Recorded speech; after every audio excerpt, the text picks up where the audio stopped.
రాహుల్, ఎక్కడికి వెళ్ళావు? ఏదైనా దాచుతున్నావా? లేదమ్మా, ఏమీ దాచట్లేదు. చేతిలో ఏమీ లేదు. రాహుల్, కథ చెప్పమని అడిగావు కదా, ఇదిగో ఈరోజు నేను కథ చెప్తాను, జాగ్రత్తగా విను. నిజాయితీ మనిషిని ఎంత బాగా నిలబెడుతుందో ఈరోజు మనం ఈ కథలో తెలుసుకుందాం. ఒకసారి ఒక చిన్న బాలుడు పేరు సుబ్రహ్మణ్యం తన స్నేహితులతో కలిసి దాగుడు మూతల ఆట ఆడుకుంటున్నాడు. దాగుడు మూతల ఆటలో తన స్నేహితులకి దొరకకూడదని చెట్ల మధ్యలో చాలా దూరంగా వెళ్ళి దాక్కున్నాడు. కొంతసేపటికి బయటికి వచ్చి చూసేసరికి అతని స్నేహితులు ఎవ్వరూ తనకి కనపడలేదు. అందరూ ఎక్కడున్నారు అని ఎంత పిలిచినా సరే ఎవ్వరూ సమాధానం ఇవ్వలేదు. చుట్టూ చూశాడు, ఎవ్వరూ లేరు. సాయంత్రం అయిపోయింది, చీకటి పెరిగింది. అతని మనసులోకి భయం వచ్చేసింది.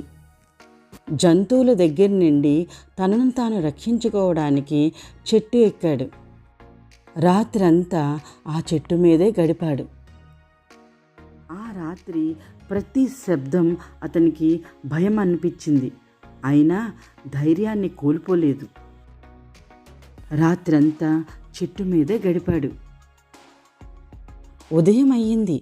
అడవిలో నడుస్తుండగా ఒక్కసారిగా ఒక పుస్తకం కనిపించింది. అది చాలా అందంగా ఉంది. అదేమిటో తెలుసుకుందామనే ఆసక్తితో బుక్ని ఓపెన్ చేసి చూశాడు. అది సాధారణ పుస్తకం కాదు, ఒక రాజ్యానికి సంబంధించిన రహస్య పుస్తకం. రాజ్యానికి సంబంధించిన నిధులు, రహస్య దారుల కోసం రాసి ఉంది. ఒక్కసారిగా అతని మనసులో ఒక ఆలోచన వచ్చింది. ఇది తీసుకుంటే నేనే చాలా ధనవంతుడిని అవుతాను కానీ ఈ నిధి నాది కాదు అని తన మనసు చెప్పింది. తను వెంటనే పుస్తకాన్ని మూసేశాడు.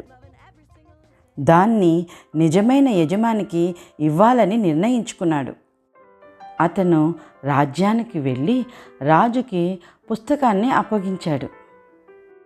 రాజు ఆశ్చర్యపోయాడు. ఈ పుస్తకం నీ దగ్గర ఉంచుకోకుండా నాకెందుకు ఇచ్చేశావు? నీ దగ్గర ఉంటే నువ్వు ధనవంతుడు అయ్యేవాడు కదా. ఇది నా నిధి కాదు రాజా.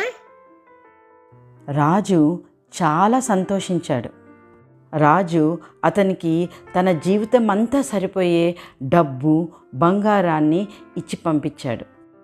ఇలాగే నిజాయితీగా జీవితం అంతా సుఖంగా ఉండమని ఆశీర్వదించాడు.